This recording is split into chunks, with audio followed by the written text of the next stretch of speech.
Hello കൂട്ടുകാരെ, എല്ലാവർക്കും മറ്റൊരു വീഡിയോയിലേക്ക് ഹാർദമായ സ്വാഗതം. ഇന്നത്തെ വീഡിയോയിൽ നമ്മൾ പങ്കുവെക്കാനായിട്ട് പോകുന്നത് യാർലിയുടെ 3 പെർഫ്യൂമിൻ്റെ റിവ്യൂ ആണ് കേട്ടോ നമ്മൾ ചെയ്യാനായിട്ട് പോകുന്നത്. അതുകൊണ്ട് തന്നെ വീഡിയോ സ്കിപ്പ് ചെയ്യാതെ കാണുക, എങ്കിൽ മാത്രം നിങ്ങൾക്ക് മനസ്സിലാകത്തുള്ളൂ. അപ്പോൾ നമുക്ക് ഓരോന്നിനെ കുറിച്ചും പറയാം. അപ്പോൾ ഇത് യാർലിയുടെ 3 പെർഫ്യൂമാണിത്. 3 ഫ്ലേവറിലുള്ള പെർഫ്യൂമാണിത്. അപ്പോൾ അതിൽ ഒന്നാമത്തേത് യാർലി ജെന്റിൽമാൻ ക്ലാസിക് ആണ്. രണ്ടാമത്തേത് യാർലി ജെന്റിൽമാൻ റോയൽ. മൂന്നാമത്തേത് യാർലി ജെന്റിൽമാൻ അർബൻ. അപ്പോൾ ഈ 3 പെർഫ്യൂമിലും എനിക്ക് ഇഷ്ടപ്പെട്ട 2 പെർഫ്യൂമാണുള്ളത്. അതിൽ ഒന്നാമത്തേത് യാർലിയുടെ ജെന്റിൽമാൻ റോയലും രണ്ടാമത്തേത് യാർലിയുടെ ജെന്റിൽമാൻ അർബനും.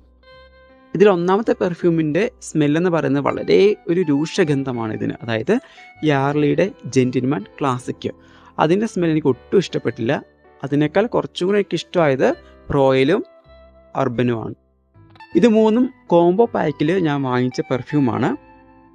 ബാക്കി 2 പെർഫ്യൂമും എല്ലാവർക്കും ഇഷ്ടപ്പെടുന്ന രീതിയിലുള്ള സ്മെല്ലാണ്. അതായത് റോയലാണെങ്കിലും അതുപോലെ തന്നെ അർബൻ ആണെങ്കിലും.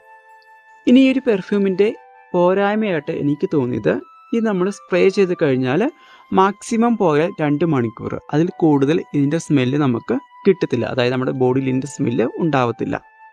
ചില ആൾക്കാരുടെ ബോഡി ഹീറ്റ് അനുസരിച്ച് ചിലപ്പോൾ പെർഫ്യൂമിൻ്റെ സ്മെല്ലിൻ്റെ ഡ്യൂറേഷൻ ചിലപ്പോൾ മാറ്റമുണ്ടാവാം. അതായത് എനിക്ക് 2 മണിക്കൂർ കിട്ടുന്നുണ്ടെങ്കിൽ ചില ആൾക്കാർക്ക് ചിലപ്പോൾ 3 മണിക്കൂറും 4 മണിക്കൂറും കിട്ടുന്നവരുണ്ടാവാം. ചില ആൾക്കാർക്ക് 2 മണിക്കൂറിലും കുറവ് കിട്ടുന്നവരും ഉണ്ടാകാം. അവിടെ ബോഡി ഹീറ്റൊക്കെ അനുസരിച്ചിരിക്കും. അപ്പോൾ വീഡിയോ കാണുന്ന നിങ്ങൾ ഏത് പെർഫ്യൂമാണ് ഉപയോഗിക്കുന്നതെന്ന് ഒന്ന് കമൻറ്റ് ചെയ്യുക. അപ്പോൾ നമുക്ക് അടുത്ത ദിവസം മറ്റൊരു വീഡിയോയുമായി കാണാം. അതിരിക്കും എല്ലാ പ്രിയപ്പെട്ടവർക്കും ശുഭദിനം.